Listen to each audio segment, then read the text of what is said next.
be okay fucking it up. Yeah. Be okay being cringe. You know, if I look back at my videos now, I'll cringe. However, what I will add is that consistency piece. If you want to build a brand that people trust, you got to be a brand that people can trust. Get ready for some real talk, because this badass has built a career out of helping people live their most authentic lives. It's when you do that work in the dark where that shift takes place where you're like, shit, that was worth it. She's now an authenticity coach, speaker, and the author of Authentic. How am I in my body and how does my body feel right now? Am I tight in my chest?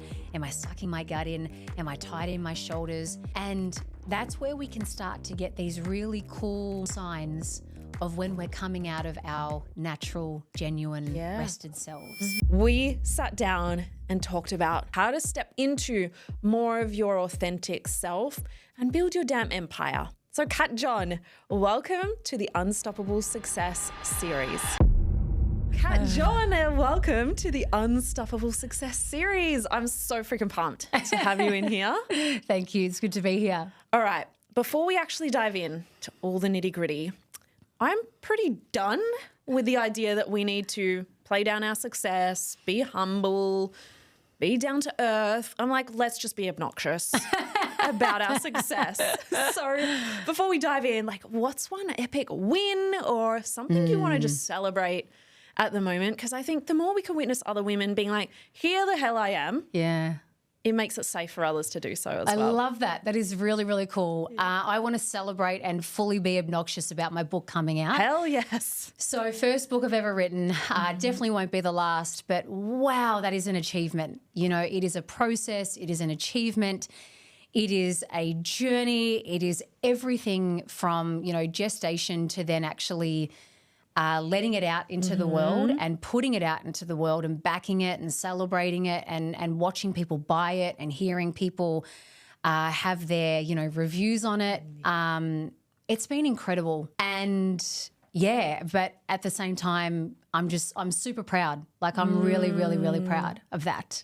Oh, I love that. Just owning it. Yep. I actually released my book earlier this year as well, and I know the journey it takes. Yeah. And I think before people have done it themselves, I think they're just like, cool, you got a book on the shelf. That's nice. You've written some words. Yeah. But it's like a personal journey. Far out, yeah. Take us through that. Like, what did it take to pull this book together from like an internal perspective? I mean, I had a really strict discipline when it came to this. Firstly, when I first started to write it, you know, I went chapter 1 and then I just became blocked in my head because I knew then and there it wasn't going to be a very structured like that process from the beginning. I just needed to, so my first initial practice was 1,000 words a day. And typically I was getting used to writing 1,000 words within an hour. So that's just where I started. So that at the end of 30 days, I'd have 30,000 words, whether I'd use them all, whether I would use that story. But basically, I'd let myself go and either write a client story or part of my story or just an idea I had about authenticity or whatever it might have been. And it gave me like, all right, I have like over or under, just under half a book here if I wanted to. Yeah. And then from there, really what started to then take place. So that was sort of phase 1. And then phase 2 was finding my true writing voice. I don't know what that was like for you, but for me, it's hilarious because my book is called Authentic. And when I was writing it, I guess, because I got a publishing deal with Penguin. Yeah. So I'm like, all right, I've got to write for the Penguin people. Right. I'm like, I don't know who the Penguin people are, but I made these Penguin people up in my head that I've got to write for them. So I was kind of coming from like I don't know, that probably higher brow educational perspective. And I sent in my next layer of work and they were like, awesome, but where are you? You know, where are you? And I thought, oh, God damn it, you're really challenging me here because I wrote a massive chunk of work. And then my next phase of what I did was I got a mic just like this and I dictated straight into my laptop. Yeah. And I could see my words, how my words landed on paper. And once that became apparent as to how it looked and sounded, I was off and running. So then it was probably 5 hours a day of writing. And I would put a timer on for an hour and I would not leave my desk, even if I was pulling my hair out, or I have no idea what I want to write, or I'm totally blocked, or I can't be bothered, or this is a waste of time. I sat there for the hour, and I often did write things. And then I would take a half-hour break, come back for an hour, half-hour break, come back for an hour. And literally that's how I got my book written. It's like training for the Olympics, Yeah. almost. It's like you have to be that dedicated. You have to push through even when you don't want to sometimes. Even when you're not at your peak, it's like, let me just get some progress. Absolutely. Yeah. And, half the time, like we were getting married, so I was planning a wedding.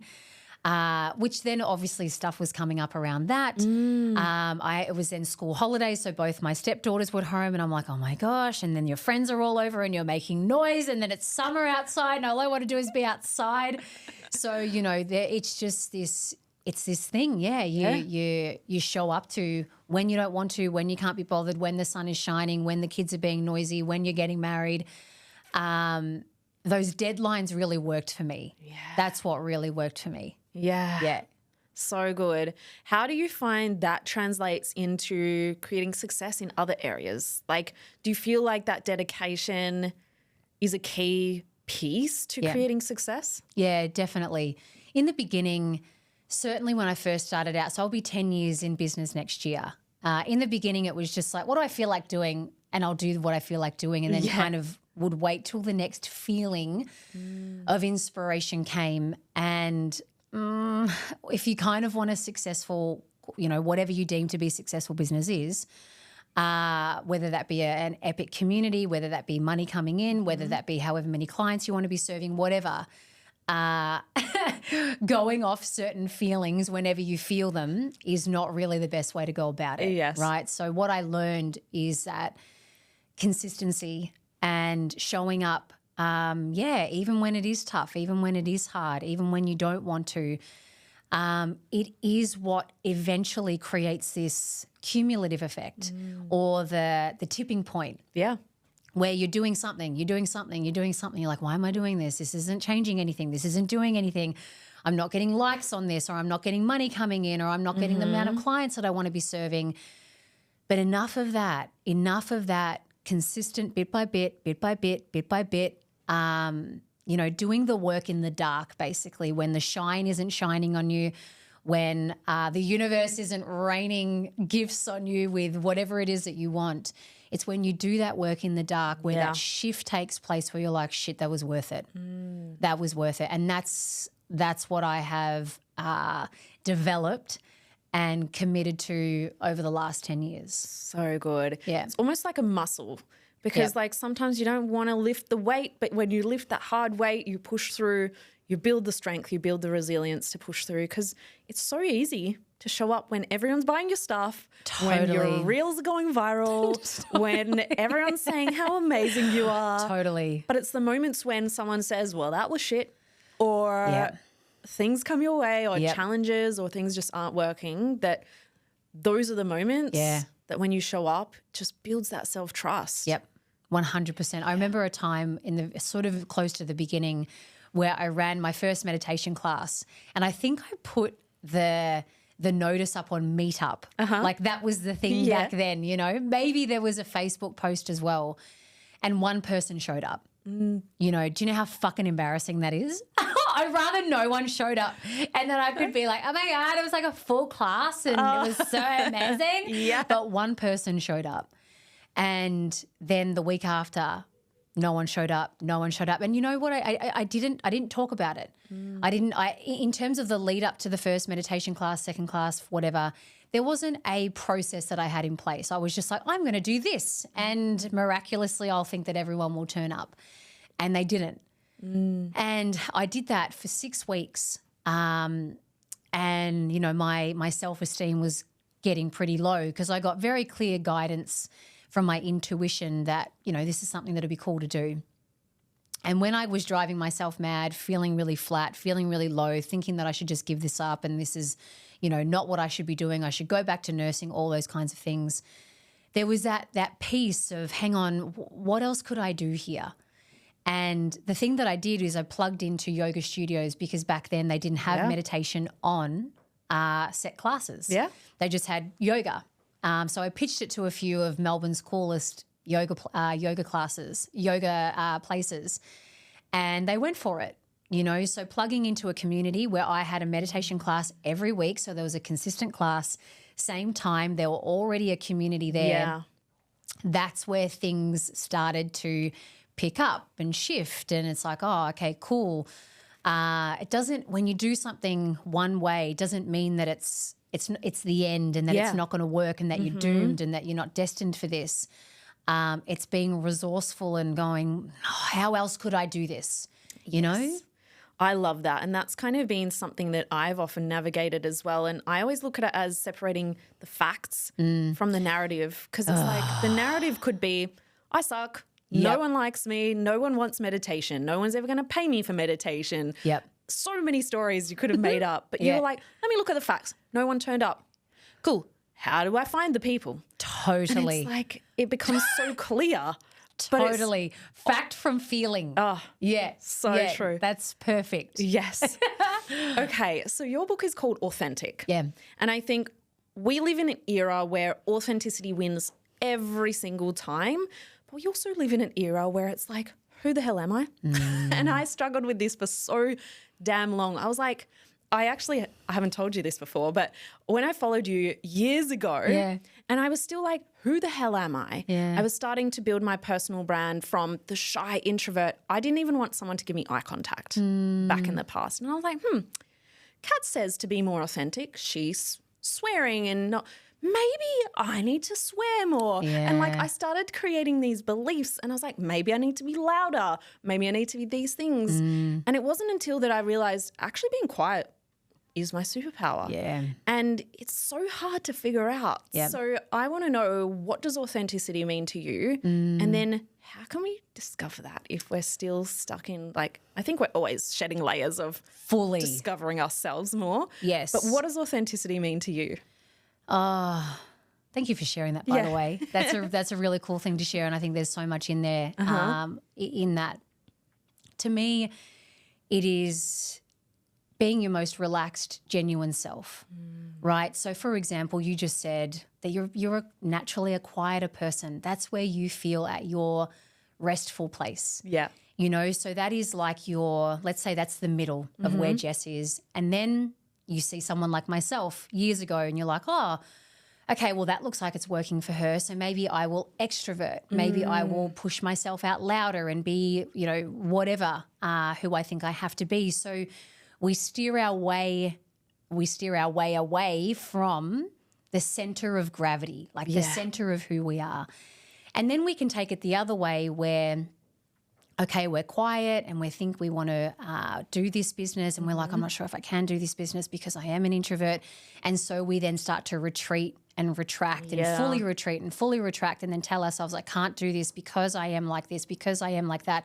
See, we need so much more time. We need so much more space. We can't even have eye contact with people. How on earth are you ever going to create a podcast, Jess? How on earth are you ever going to interview people, Jess? Yeah.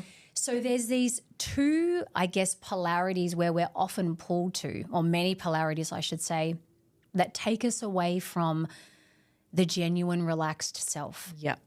You know, so for me, I'm ambivert, right? So I can extrovert. Takes a lot for me to extrovert. Yeah. And it doesn't seem that way. No. You know, so naturally I need more time to introvert. I need more time with myself to regain energy, to recoup energy, to then be out in the world, do an interview like this, be around other people, connect, etc. Because I'm also empathic. That's part of me too. Yes. I'm empathic. I feel people. I sense awkwardness. I sense like what's not being said in a room and all those kinds of things. And so it takes so much to go out there, but I like to be out there. I like to be out with my community. I like to be out with, my people, quote unquote. And I guess if I think of myself back in the day, all I ever did was out there. I people pleased, went all the way out there because that's what I thought people would like better.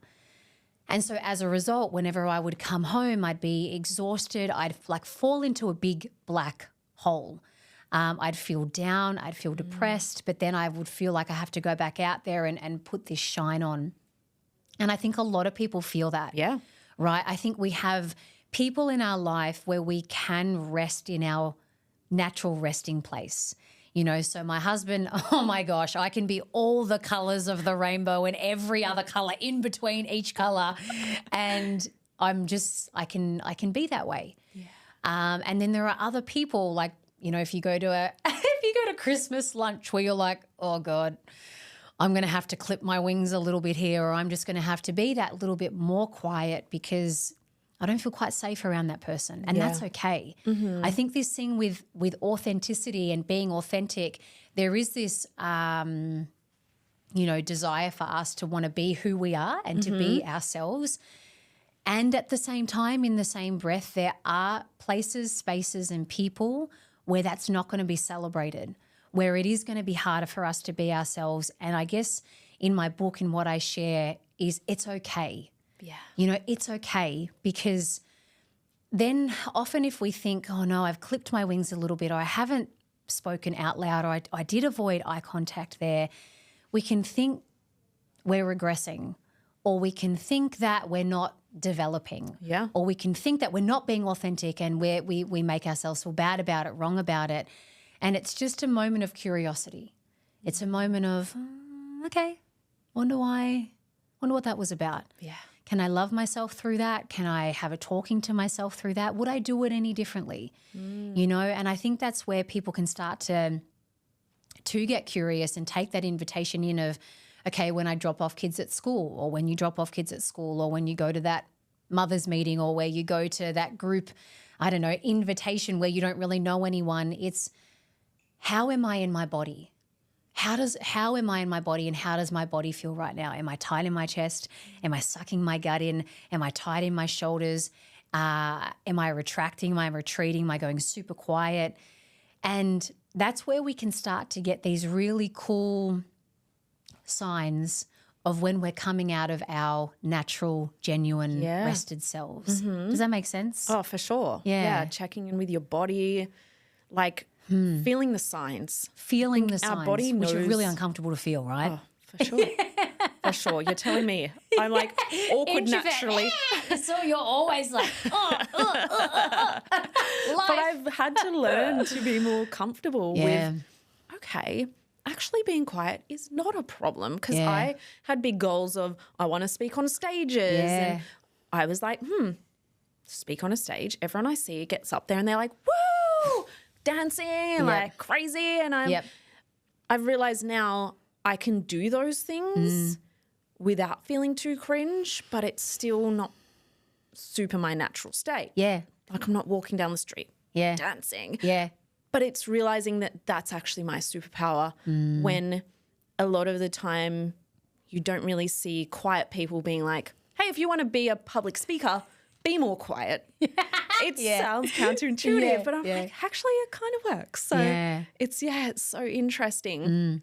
How did you start to shed those layers and be like, actually, that is my superpower. Actually, that is my natural state. That is how I want to be. Yeah, it came from a lot of pain. You know, it really did. It came from a lot of pain of being who I wasn't. Just feeling so ashamed of myself from what I allowed, from what I did, from what I said, from what I didn't say. And just, you know, years and years and years of that, they catch up with you.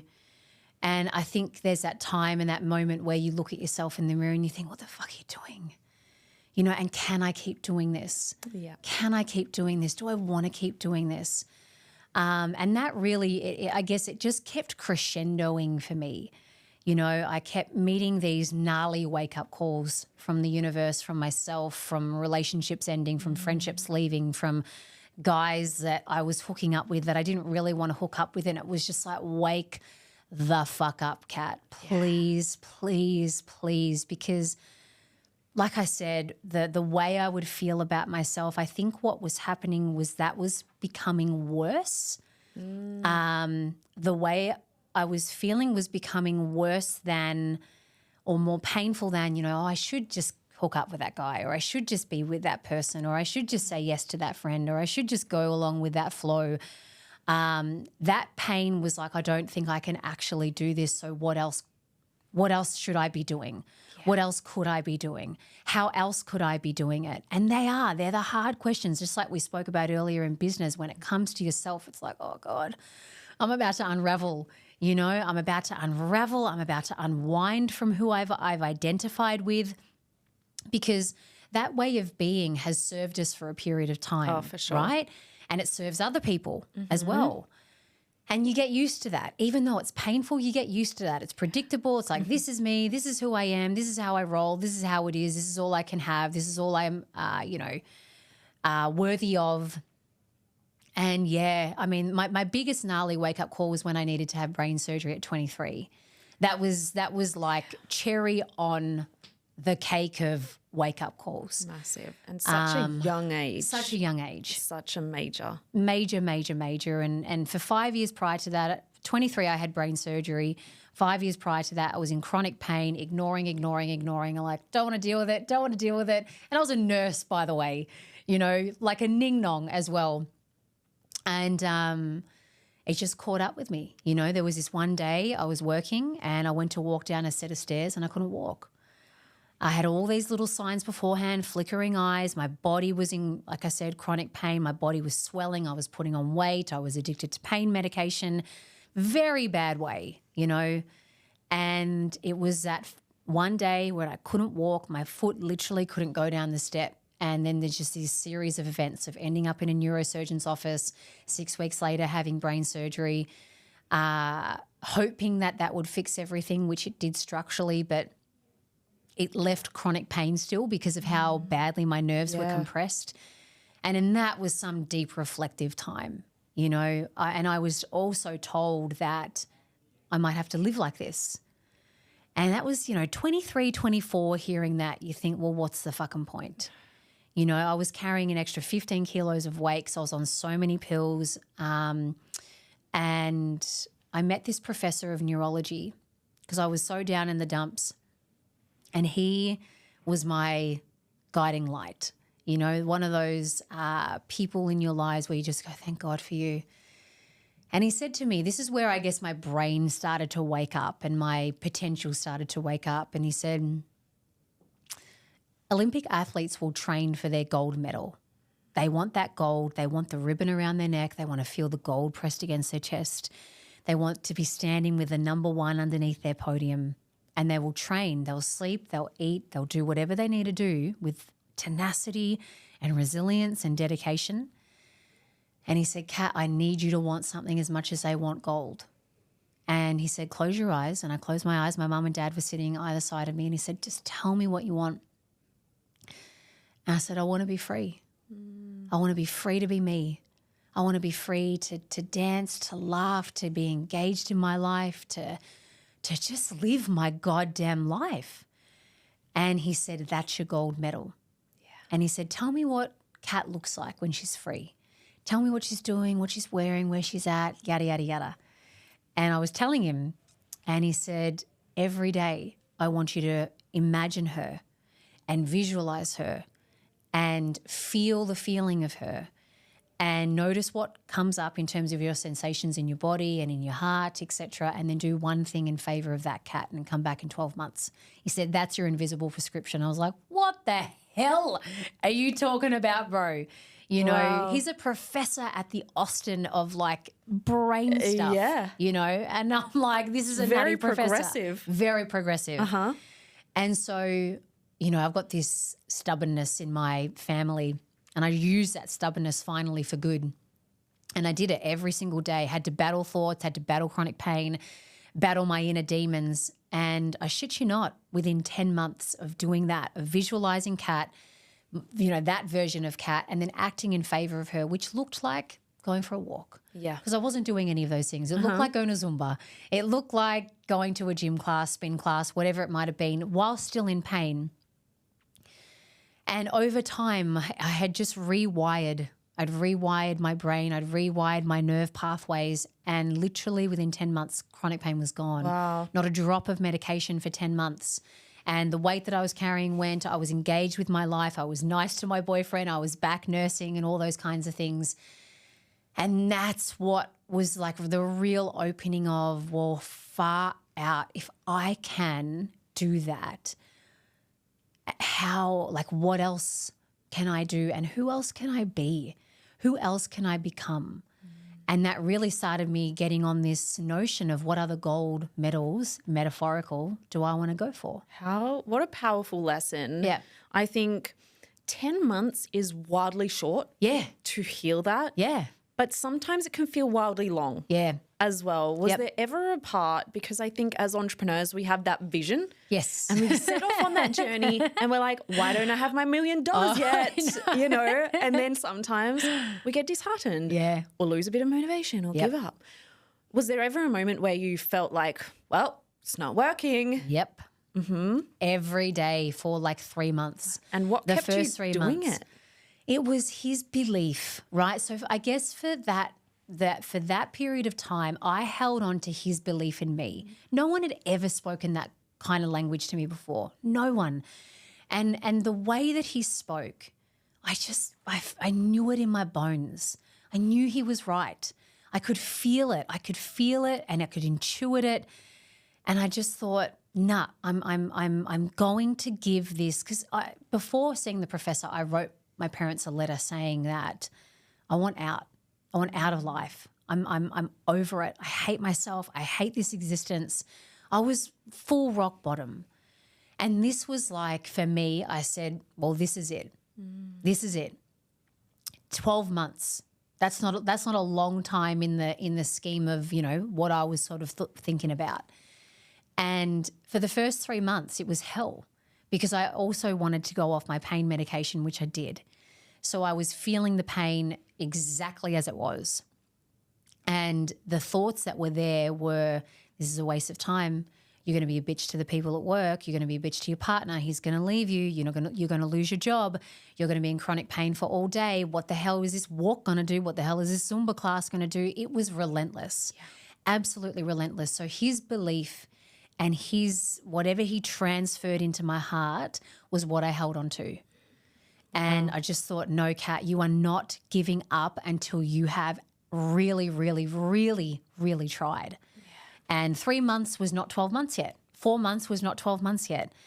And it was 2 months early, 10 months where it was gone. Wow. Yep. And how incredible that now you get to be that light for so many other women going through stuff, and it can feel super lonely on that journey. It can feel like, what is the point? I'm wasting all this energy, all this time, and that self-belief can start to creep in where it's like, am I even capable of this? Totally. And it's just so incredible, one, that you push through so that now you have all that evidence to continue to change your life in all the magical ways, but the fact that he was that person for you, that now you get to pass that I know. on. Yeah. It's pretty I'm special. like getting teary. Yeah. I'm like, how freaking amazing is that? Like that you get to be that for everyone else. Yeah. You know, go back to that Kat. She would have never thought this was possible. Like really, I mean, I thought I was gone. I thought I was out, you know. So to like you said, to kind of take that baton and go, thanks, Professor. I don't even know that I'm going to carry this and share it with so many others.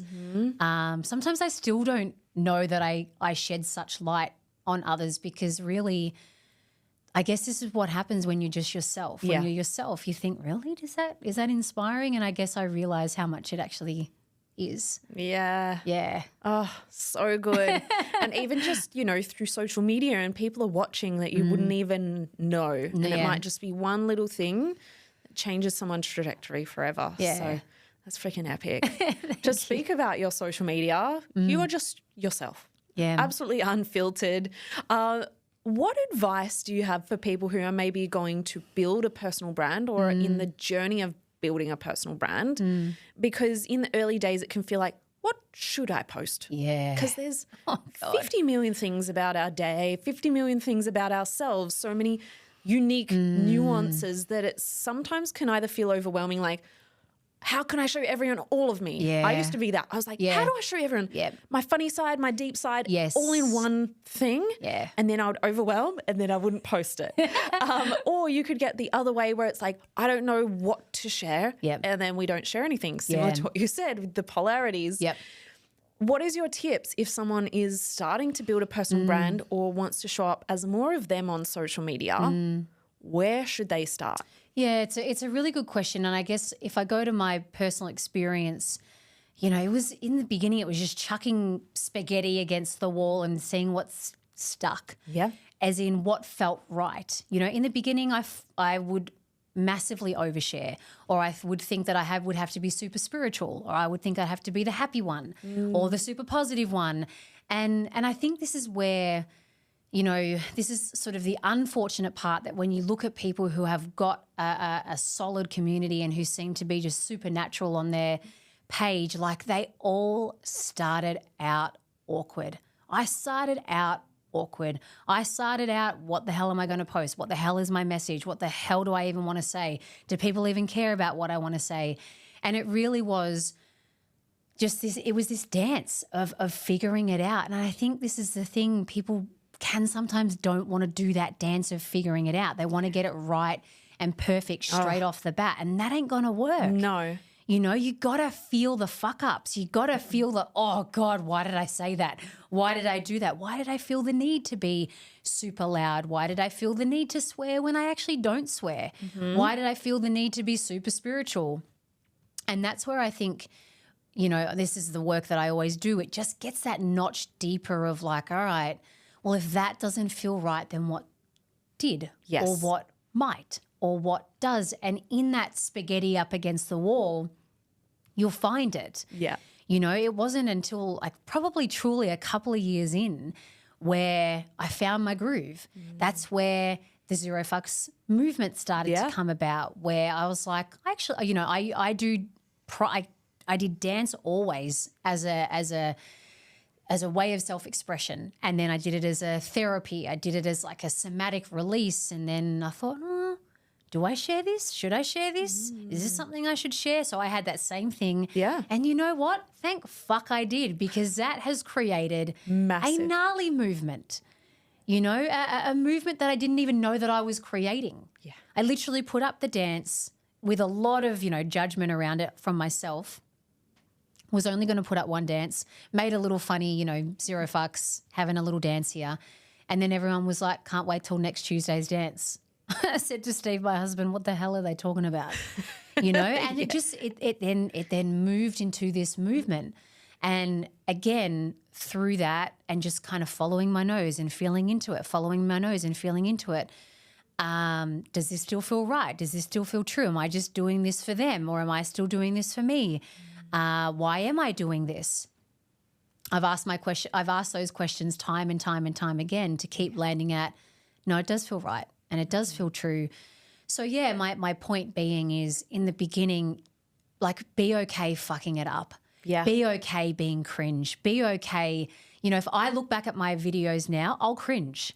I will. I'll cringe. I'll be like, oh my God, shut up. You know, talk slower, or don't feel like you need to add, you know, extra swear words in, or don't feel like you need to be cool. Just, you know, I'll be like, just be yourself, Kat. But that was just me back then figuring it out. Yeah. You know, and that's okay. However, what I will add, like I added in before and what you shared too, is that consistency piece. It's if you want to build a brand that people trust, you got to be a brand that people can trust, and that people know. Like, people know every Tuesday there's a dance coming out. You know, people know that they've got a podcast out for you. They've got a podcast coming out for me. Yeah. They know that there's this, that, or the other, and it's like, I can rely on her for just that. Yeah. Doesn't mean you have to go above and beyond. Doesn't mean you have to be on every single day. Doesn't mean you have to create content upon content upon content. It's, how can you be a reliable source for your community if you want to be a brand that's trusted? Yes. You know? I often say to my clients, particularly around like selling your offers, because it's similar, you've got to build trust for someone to want to buy from you. Totally. But it's the same with social media, that people don't actually realize how much you post, but they will realize how little you post. Yeah. And it's like, Yeah. do you really believe in what you're saying? Yeah. If you really are changing people's lives, or you have something that's going to help people that you're wanting to sell, and then you never talk about it, it's like, do you really believe in it that much? So it's almost like, the more you show up, you're not annoying people, you're building trust. 100%.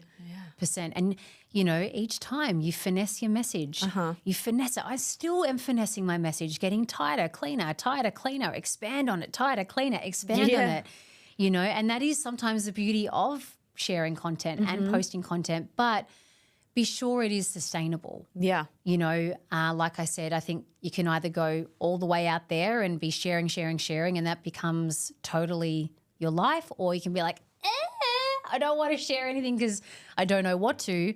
And so you get into freeze mode. And, you know, there is this middle place that there is this sweet spot that we eventually do find, but we kind of got to, we got to get awkward and uncomfortable. Yeah. I often find one of the biggest things that stops people with the consistency on putting themselves out there and posting on social media is because they make it harder and heavier than it needs to be. Yeah. With the overthinking, with the perfectionism, like you said, and then they're like, well, that was seriously draining. Yeah. I need a break for a week. And then they don't post anything. But it's like if they just threw the spaghetti at the wall, if it sticks, it sticks. Let go, move on. If it gets 0 likes, next time it's going to be better. And that's, and you know, and it is, there's so much, I guess, that rejection piece, right? Yeah. When you are in business, my God, I did not know I was going to be in an abusive relationship with myself. Seriously. Wow. Oh Yes. my gosh. Like the rejection from outward when, you know, you put something out, no one signs up, or this, you don't get a like, you don't get a comment, or you get 1 like and you're like, oh my God, I'd rather get no likes. Or one person shows up to your meditation class. It's, and then the rejection that then you do to yourself, you know, the self-talk, it is a gnarly journey. And one that with time, I think we learn to become more compassionate, more kind, more consistent, more committed, more dedicated, as opposed to that, abusive narrative, because it can be. Oh, well, I for certainly sure. found that myself. Yeah. I mean, for me, I used to have a real anxious attachment. So when I would post, I would look at the thing every 5 minutes. refresh, yeah. And now I just post and ghost. I know it's not, but it's like I post for me, and however it goes, I liked it. Yep. That's okay. But it takes a long time to kind of cultivate that or switch that mindset every time and build that self-trust that it's okay. Yep. And it's great. And to your point before, throwing the things at the wall, seeing what sticks. Yep. It's like when you send a text message and there's like 50,000 typos and you don't see it until you've hit send. Totally. You can't see it until you post it. Yes. So it's giving yourself that visibility. Yes. Yeah. Amen. Huge. Amen. Oh my gosh, you've shared so much, and I know this is going to be so valuable for so many people. I want to know, what is your definition of unstoppable? Oh, what is my definition of unstoppable? I guess for me, maybe it's not a clean-cut Oxford Dictionary definition, but I wouldn't expect anything else. I'm like, I need to kind of like flesh this one out as I'm talking it out. For me, it is, it's navigating the part of myself, which is the ego, my limited stories, my limiting beliefs, my wounds and tender spots. It's learning how to navigate those things that do try and stop me. That say, you're not smart enough, Kat, you're not there enough, Kat, you're not old enough, Kat, you're not wise enough, Kat, you're not sophisticated enough, Kat, you can't wear that, Kat, or you can't say that, Kat. And it's like, well, why? You know, well, why? Why am I telling myself that I can't? Why am I telling myself that, you know, I'm too young to write a book or whatever it might be? I always used to hold this belief that I have to be 50. Oh. You know, I'm like, why the fuck would I say that to myself? You know, so for me, it's navigating the part that will try to protect me, you know, and it's trying to protect me for what it deems to be good reason, sound reason. And it's just like questioning that, inquiring into that, doing whatever work that I need to do to kind of love that, heal that, tell it to sit down, shut up, I'm going anyway. Yeah. So that, I can go and do the thing that I was wanting to do in the first place. Yeah. Love that so much. Oh my gosh, we could chat all day. I know. But I have absolutely loved talking to you, all things authentic. And I can't wait for everyone to get their hands on your books so they Thank can you, find Jess. it at all the best booksellers, right? Yes. Yes. Yeah, absolutely. Amazing. Well, thanks for joining me, Kat. Thank you. Loved it. Thank you so much.